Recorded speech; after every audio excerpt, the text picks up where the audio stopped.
was scrolling through old TikToks last night. Oh, I was scrolling through my favorites. that's a rabbit hole. Well, they were old ones, so they were the favorites. I knew I was playing the hits. And I was scrolling back, and I saw Aaron Rodgers' face. And I was like, what is this? Why did I favorite this? And I opened it up, and it was an interview he gave to Barstool Sports' Pardon My Take back in August. He sat down with them while he was at training camp, and they were talking about Matt LaFleur's offense and some of the motion and just, you know, the eye candy that always goes on in these systems with Kyle Shanahan, Sean McVay, Matt LaFleur, everybody who comes out of that group. And in the process of talking about that, he started drawing a comparison to the West Coast offense that he grew up watching and that he played in for the majority of his career leading up to Matt LaFleur taking things over. And I think these are really interesting clips, especially given the fact that we now know the Cowboys are going to be running the West Coast offense, and specifically the one that Mike McCarthy ran for a lot of years with Aaron Rodgers. So this first clip here and in 12 years as the play caller, Green Bay ranked top 5 in points 7 times.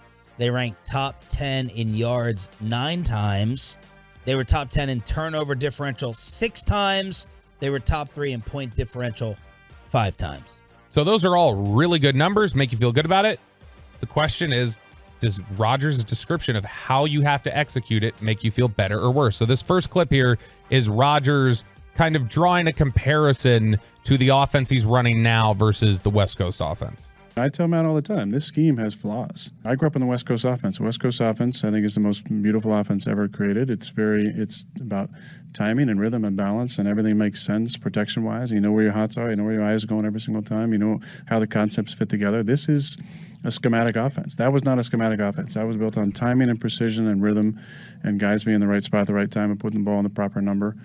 And it, started with Bill Walsh and Montana and Paul Hackett and on down to the iteration that we got to, and I loved it. In that offense, though, it's not predicated on motion. It's predicated on winning one-on-one matchups and then being accurate throwing the football. And so that's what I grew up in.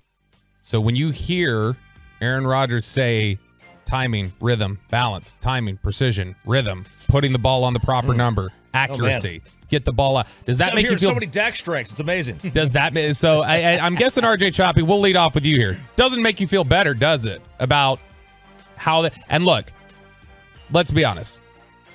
If those are things that Dak struggles with, then that's on Dak. Like, Dak needs to be better at those things. If they have problems in 2023 where this system is not being effectively run because Dak's not being accurate or he's not putting the ball in the right spot, whatever else, that is on Dak, and that is a Dak issue. The shared responsibility of that would be, if that is not the strength, why are you don't make it the system? Yeah, exactly. That if it's not your strength, why are you not putting your players with your personnel? If that's the case, if you really want to be committed to this system, then you shouldn't be restructuring Dak's contract either and digging yourself in longer into being with him if that's what you really want to run.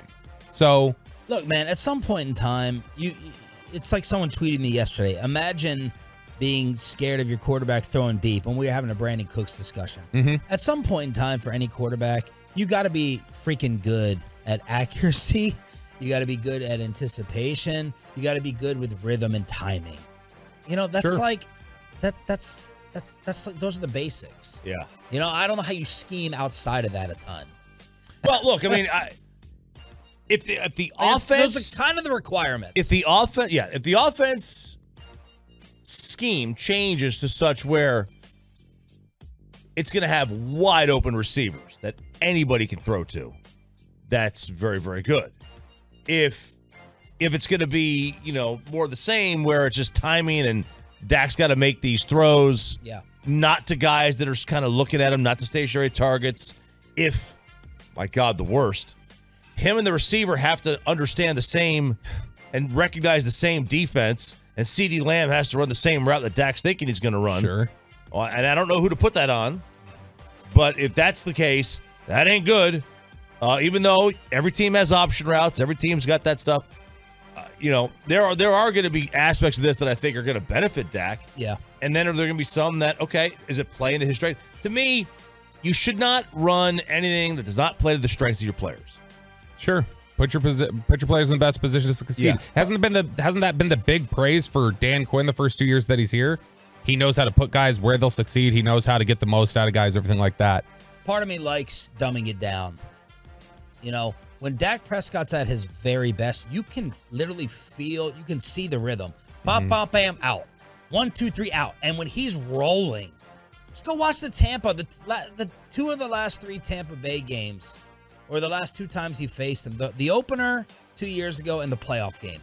Back, back, back, gone. And if that's what McCarthy's going to tell him to do, right? Instead of when he pumps and he hesitates and he taps, he gets in trouble. Yeah. That's the way I see it. And you know what? Even watch the Tampa opener if you want to see the polar opposite of what happens when he's not in rhythm and he's not in time and how bad it can be. So that's fair enough. This next clip here, this is... By the way, real quick, did you guys see the David Carr video clip yesterday?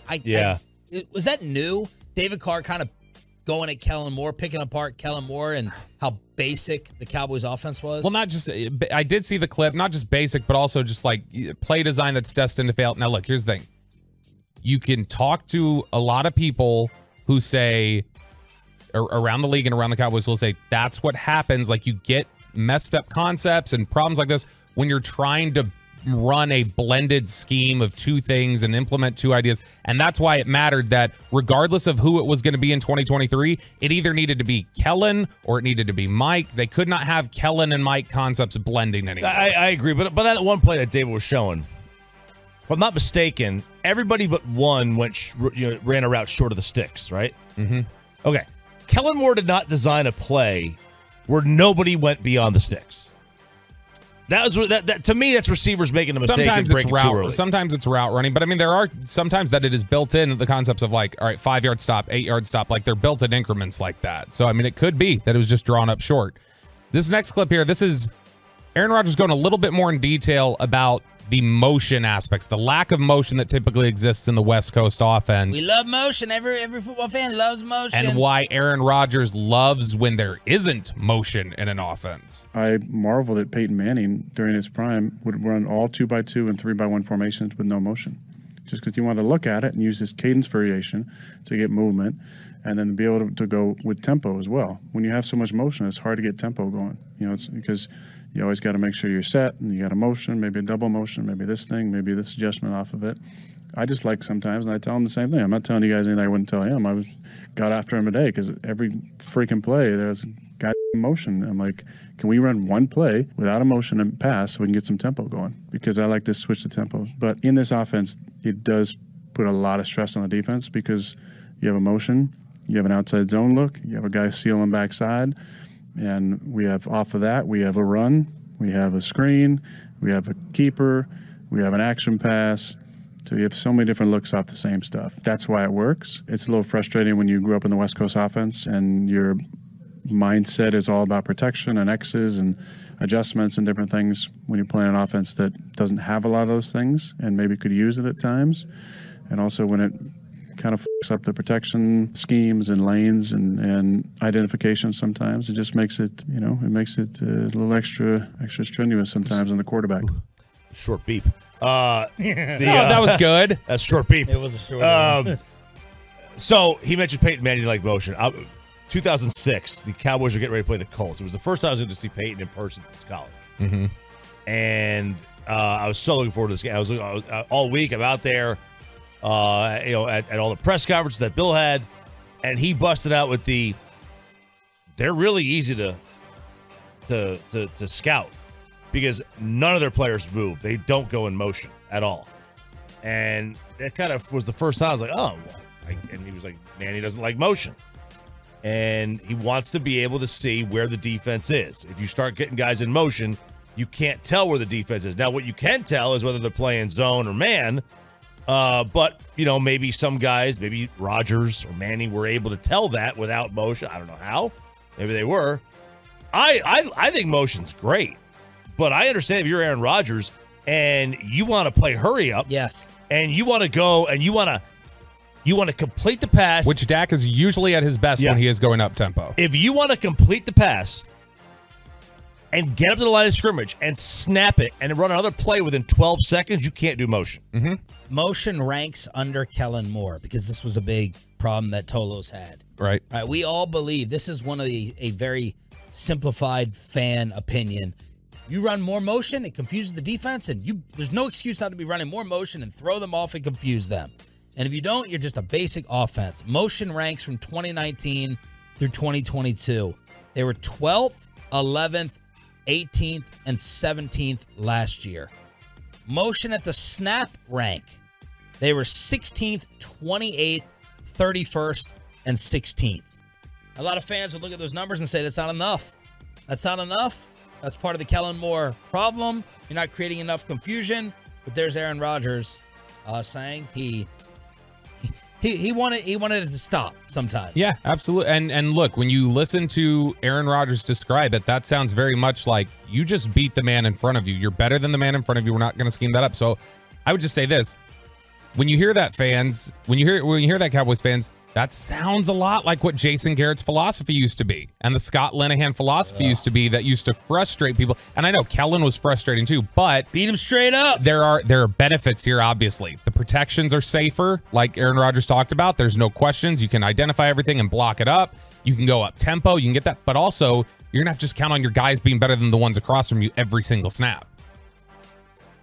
Jason Garrett, beat your man. I love league. Yep, I love that. I'm a fan of that. I'm a fan of that because if you have better players, that should benefit you.